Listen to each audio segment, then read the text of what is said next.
So now I have those items that I told you to go and get. If you couldn't get those exact items, it's okay as long as you get something that's about 1 square inch or 1 square circle wide, okay? If you didn't do that, please stop and go do it now. And so, okay, welcome back if you went to go get something.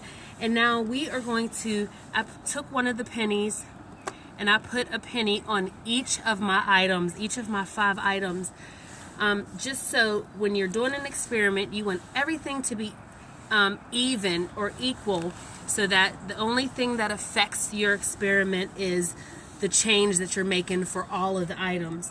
So again, I just have a cap to water, a cardboard piece, styrofoam from a plate. You might want to use one from a cup because it's a little bit thicker, an eraser, and a button, and I have a penny taped. Again, I rolled the penny and I taped it to it. I didn't tape it over because I didn't want the tape to interfere with the experiment. So what I'm going to do is make a slide for all of these things. I'm going to put one of my thick books under. Before I do this, I want you to pause the video and write what you predict will happen. What do you think is going to slide down the box first? Hopefully you stopped the video and you predicted what you thought would slide down. Okay, now I'm going to stick this book under. Did anything happen that you thought would?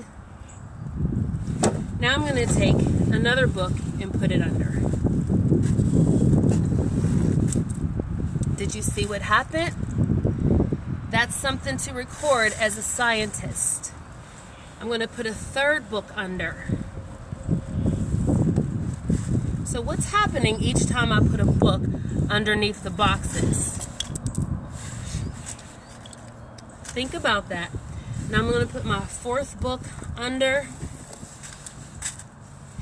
Note, what was the first thing to slide off the box? What was the last thing to slide off the box? How many books did it take for one thing to slide off? You can pause the video.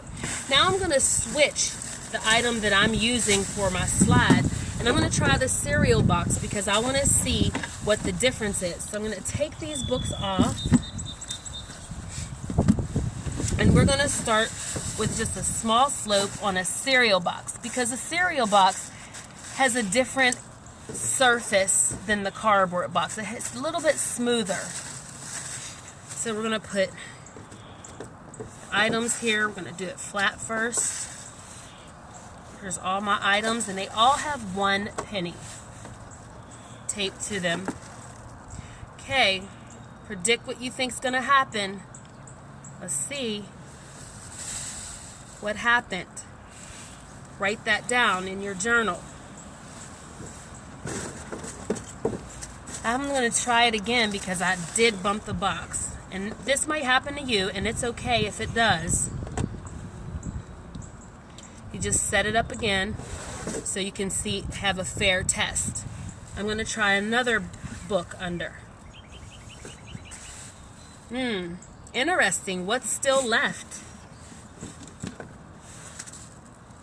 So thinking about why the same item was the last one the same time, or what slid down first and why. Another thing I want you to do, I want you to try more than 1 penny.